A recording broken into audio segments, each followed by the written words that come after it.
और चलिए खबरों में आगे बढ़ेंगे। रुक कर लेते हैं अगली बड़ी खबर की ओर। किसानों के प्रदर्शन को कांग्रेस विधायक विनेश फोगाट ने भी समर्थन किया है। उन्होंने सोशल मीडिया पर पोस्ट के जरिए कहा कि यह संघर्ष किसानों के हक और एमएसपी के गारंटी कानून की मांग के लिए है। यह मांग सिर्फ एक व्यक्ति या संगठन की नहीं बल्कि पूरे देश के किसानों की है।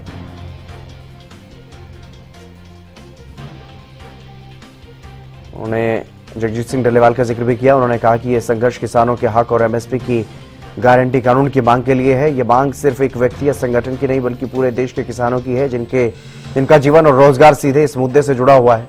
संसद की खेतीबाड़ी स्थायी समिति ने भी स्पष्ट रूप से कहा है कि एमएसपी गारंटी कानून जरूरी है। यह साफ करता है कि यह मुद्दा केवल किसानों तक सीमित नहीं बल्कि संसद की भी भावना है। जब संसद की स्थायी समिति जैसी जिम्मेदार इकाई इसे सही ठहरा रही है तो केंद्र सरकार को इसे लागू करने में देरी क्यों?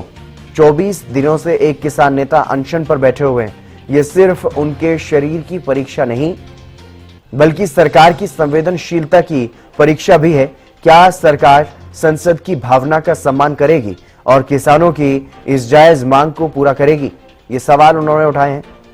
और साथ ही यह भी लिखा कि देश के अन्नदाता के प्रति ये उदासीनता न केवल अन्यायपूर्ण है बल्कि पूरे किसान वर्ग की उम्मीदों को भी चोट पहुंचा रही है। अब वक्त आ गया है कि सरकार इस मुद्दे पर ठोस कदम उठाए और एमएसपी गारंटी कानून बनाकर अपने वादों को निभाए।